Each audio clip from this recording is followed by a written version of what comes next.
అనుదిన నిత్యజీవపు మాటలు. దేవుని నామానికి మహిమ కలుగునుగాక. దేవుని వాక్యాన్ని చదువుకుందాము. విశ్వాసము లేకుండా దేవునికి ఇష్టుడైండుట అసాధ్యము. దేవుని యొద్దకు వచ్చేవాడు ఆయన ఉన్నాడనియు తన్ను వెదకు వారికి ఫలము దయచేవాడనియు నమ్మవలను గదా. హెబ్రీలకు రాసిన పత్రిక 11వ అధ్యాయము 6వ వచనం. నన్ను పంపినవాడు నాకు తోడే ఉన్నాడు. ఆయనకిష్టమైన కార్యము నేను ఎల్లప్పుడూ చేదును గనక ఆయన నన్ను ఒంటరిగా విడిచిపెట్టలేదని మన ప్రభు అయిన యేసుక్రీస్తు చెప్పారు. ఈ లోకములో దేవుడు మనకు తోడుగా ఉండాలి అని అంటే మనము కూడా దేవునికి ఇష్టమైన కార్యములు ఎల్లప్పుడూ చేయాలి. అప్పుడే ఆయన మనకు తోడుగా ఉంటారు. ఆమెన్.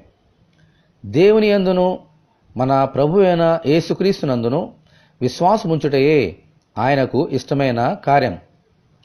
ఆయన శిష్యులు అవిశ్వాసముతో ఉన్నప్పుడు విశ్వాసము లేని మూర్ఖతరము వారలారా అని ప్రభువు వారిని గద్దించారు.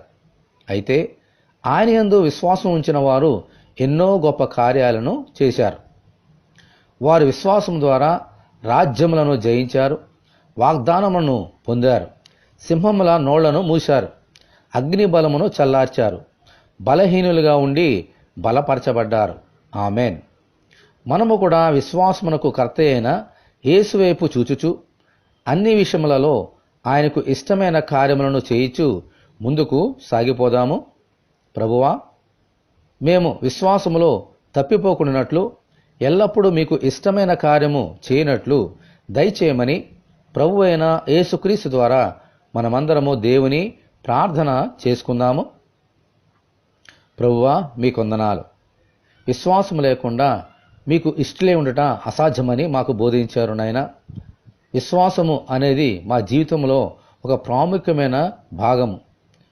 ప్రభువా, అటువంటి విశ్వాసముతో ఎల్లప్పుడూ మీకు ఇష్టమైన కార్యము చేయుచు నీ కుమారుని యందు విశ్వాసముంచుచు మీ యందును విశ్వాసముంచుచు మా జీవితంలో ఎల్లప్పుడూ నీకు ఇష్టమైన కార్యములే చేయుచునైనా నీ నామానికి మహిమ తెచ్చే బిడలుగా చేయమని వేడుకొంచున్నాం.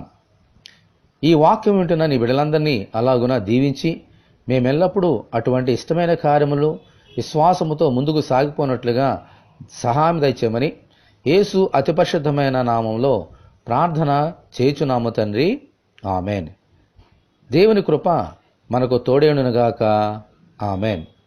పరిశుద్ధ దేవుని మందిరం.